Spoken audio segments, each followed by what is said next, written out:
The Journey of Many Roads. Chapter 1. The Station of Beginnings. The station was alive long before the sun had risen. Vendors shouted half-heartedly, the steam of early morning tea drifted upward like a silent prayer, and the rhythmic calls of conductors echoed against the metal frames of resting buses. Rahman stood among the crowd with a restless heart. He was young, barely in his 20s, but his eyes carried the weight of generations of struggle. A small leather bag hung from his shoulder, his only possession apart from a folded letter and the courage to start again. Around him, strangers were gathering. Some carried heavy trunks wrapped in rope, others carried nothing but their weariness. There was Shirin, a modest school teacher with tired spectacles but a determined gaze. She carried a satchel filled with books. Her dream was to establish a school in a remote village where children had never held pencils. Near the gate stood Karim, a merchant who had counted his life in coins more than in days.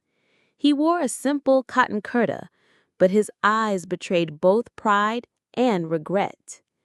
His journey was not of discovery, but of necessity. He was chasing debts, opportunities, and perhaps forgiveness. Then there was Amina, an elderly woman wrapped in a faded shawl. In her trembling hands, she held a photograph, its edges worn out by years of touch. Her eyes searched the horizon as though the face in the photograph might suddenly appear among the crowd. And not far away, a newly married couple whispered to each other, their laughter spilling into the morning like music. Their journey was not about survival or loss, but about the fragile hope of building a life together. When the bus finally growled to life, they all stepped forward, strangers boarding the same vessel, unaware that the road would weave their lives together in ways none of them could imagine. Chapter 2. The First Smiles. The bus moved slowly at first, groaning as though reluctant to leave the safety of the station. Inside, the passengers shifted uncomfortably, searching for space among the narrow seats. The driver, a man with weathered hands and a permanent frown, honked his horn as if to announce the beginning of not just a journey, but a trial. Rahman sat by the window, watching fields stretch endlessly, each patch of green whispering of a world wider than his own struggles. His thoughts returned to his village, the cracked walls of his childhood home, the debts his father had left behind, and the promise he had made to his younger sister. I will return when I can stand tall. Across the aisle, Shireen opened her satchel and pulled out a notebook. She scribbled lesson plans, but her mind was elsewhere. She remembered the faces of children in her school, many of whom dropped out before learning to write their names. Her journey was more than travel. It was an act of defiance against ignorance. The old woman, Amina, quietly murmured prayers under her breath. Her photograph slipped from her lap, and Rahman bent to pick it up.